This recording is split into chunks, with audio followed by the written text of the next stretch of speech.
This TikToker just got hit with a $1.75 million judgment for stealing a woman's husband. A North Carolina woman lost her husband, sued the TikTok star who took him, and won nearly $2 million.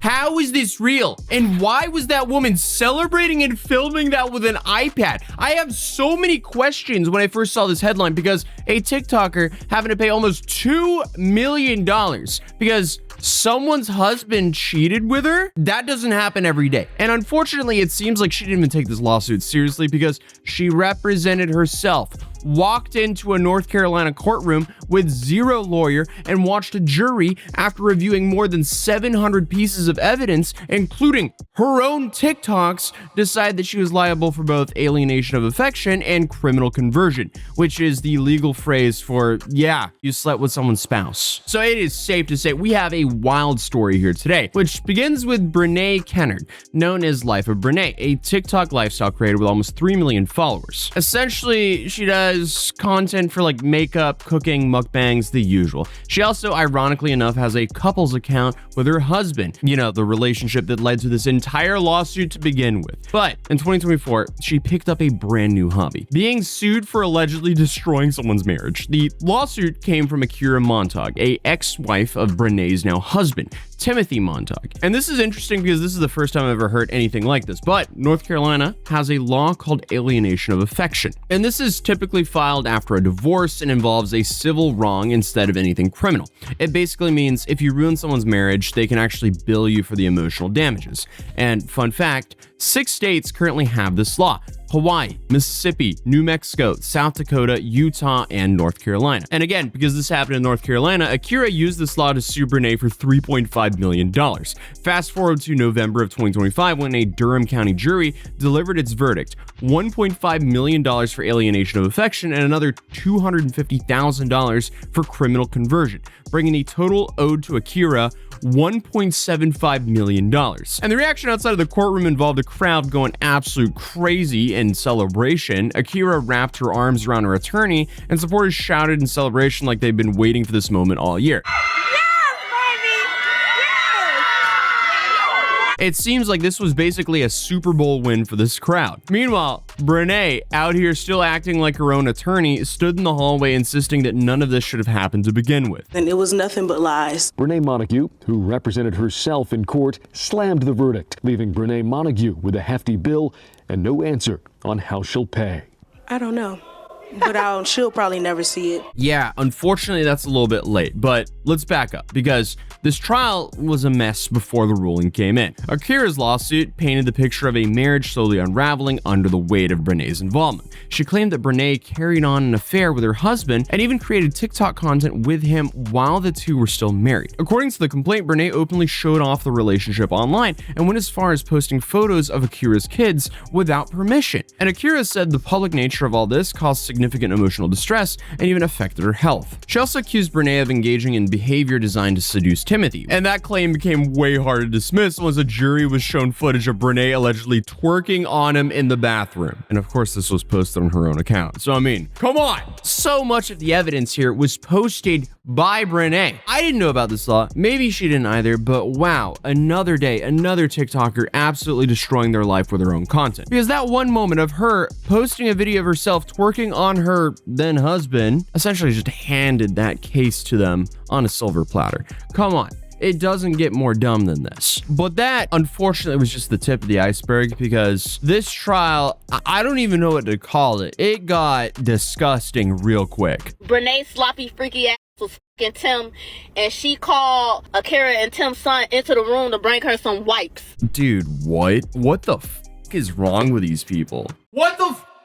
What is wrong with these people? Man, I feel so bad for those kids. When it came to the husband, everything just got worse, honestly. Like, I don't know what's wrong with these people. So Timothy, who the husband or ex-husband, he just decided that being way too honest and sharing way too much detail was the way to go, even if it made him look terrible. Because on the stand, he told the court that he never loved Akira and their marriage felt more like they were just roommates. He then explained that he proposed with the cheapest ring that he could find and admitted that he only got married because they needed a place to live and he had 60 days to tie the knot in order to qualify for housing. Again, What is wrong with these people? What is wrong with these people? Number one, that is absolutely diabolical. Number two, even if that is true, he could have simply said, hey, the relationship didn't work out, because that's not lying. Why is he sharing this to the public? But then came Brené's ex-husband, Devin Mayo, who added even more to the case. He testified that he heard Brené and Timothy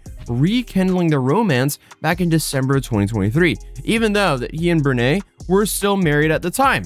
Just like, well, what's your definition of rekindle? Because mind you, the conversation at hand is about when he woke up at about 3 a.m., how he overheard them talking about rekindling. So she like, what's your definition of rekindling? And Devin was like, getting back together. She asked again. He said, yeah. She asked if he heard them hunching multiple times and why he ain't say nothing. And Devin was like, listen, bitch, I wasn't trying to whoop your ass. All right. He ain't say that, y'all. But he basically was just like, I wasn't confrontational and it's my first relationship, so I didn't know if I was tripping or not. You know what I'm saying? So both of these people in this new relationship were cheating on their old relationships to get into this new relationship. Again, what is wrong with these people?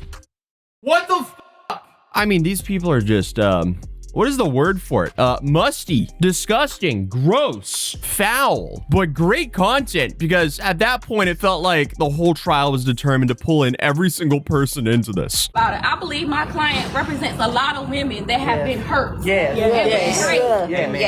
we are here in this great state of North Carolina where they allow you to sue the person that has been a third party in your marriage. She is happy that she received the justice that she deserved. You're going on the stand, and you're going on the stand, and you're going on the stand. Because apparently everyone's been dating all up in here. I always talk about this on this channel, like people doing stupid stuff online and basically snitching on themselves to the police. But now, showing your affair partner online is also a form of snitching on yourself in court. Because remember, Brené decided to represent herself in court. She had no lawyer and nothing to rely on except for confidence, a ring light personality, and way too much faith in herself.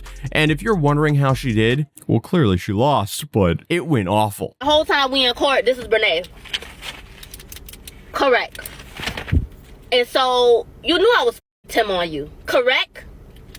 Okay, so then she asked, when did he peep the alleged affair? And that's a direct quote. What was going on allegedly between me and Mr. Montague? That's what the fuck the said.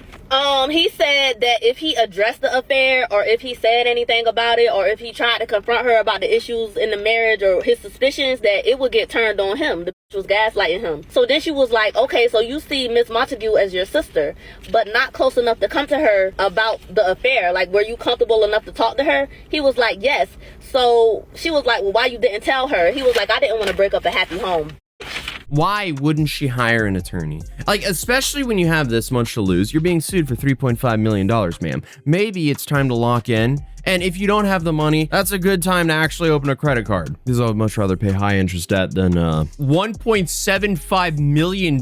Like, holy crap, that is insane. But also, I don't know how North Carolina works with, like, is this grounded to any reality of what she makes? Like, is there like a chance that she actually has this amount of money here? Because, like, at least in my head, if she's being sued for $3.5 million, she should have the basic finances to defend herself, especially if the judgment was $1.75 million. You would assume that she would have the money to defend herself legally and not by defending herself, by herself. I'm just trying to make it make sense to why she didn't have an attorney here. But also, she seems incredibly ignorant, to put it lightly. And I'm honestly all for believing yourself, but when walking into a courtroom alone means almost $2 million are at stake, that's a completely different story. Akira's attorney, she showed up with the phone company records, photos, text messages, and more than 700 pieces of evidence. And Brené showed up with one main argument. She gave me consent. She gave her consent.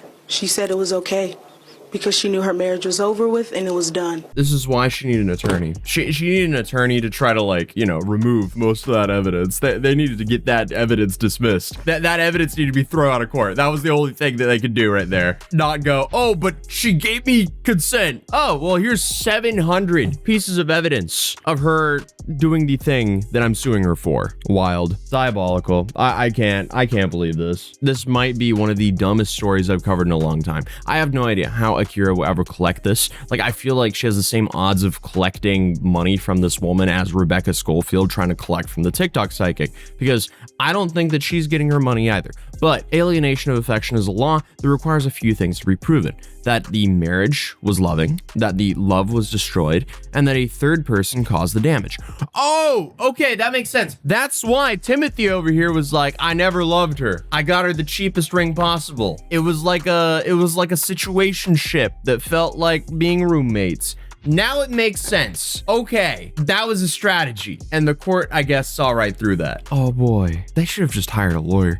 What is wrong with these people? But that's one of the charges, and unfortunately, criminal conversion is even simpler. It just means that you slept with someone else's spouse, period. North Carolina, again, is one of those few states that still use these laws, and they enforce them like it's high-stakes competition. This whole situation is kind of the story that makes you rethink every soft launch of a relationship on social media. TLDR, even if you're not in these 6 states, don't cheat on your spouse, and don't knowingly help someone cheat with you. How do you, I'm trying to think that one through. How do you describe that? Don't knowingly let someone else cheat on their spouse with you. That's what I'm trying to say. Especially if you're in one of those 6 states that I mentioned earlier, because you will get absolutely tactical nuked by the legal system if you do so. But more than anything though, this case is just a perfect example of how influencer culture creates its own paper trail. Because I guess you could lie on TikTok, Instagram, and live streams, but screenshots, call logs, and your own videos do not lie. So that's the $1.75 million saga of life for Brene. But please let me know what you think. Should alienation lawsuits still exist? That'll be interesting to read through in the comments later. And I'll see you guys in the next one. Peace.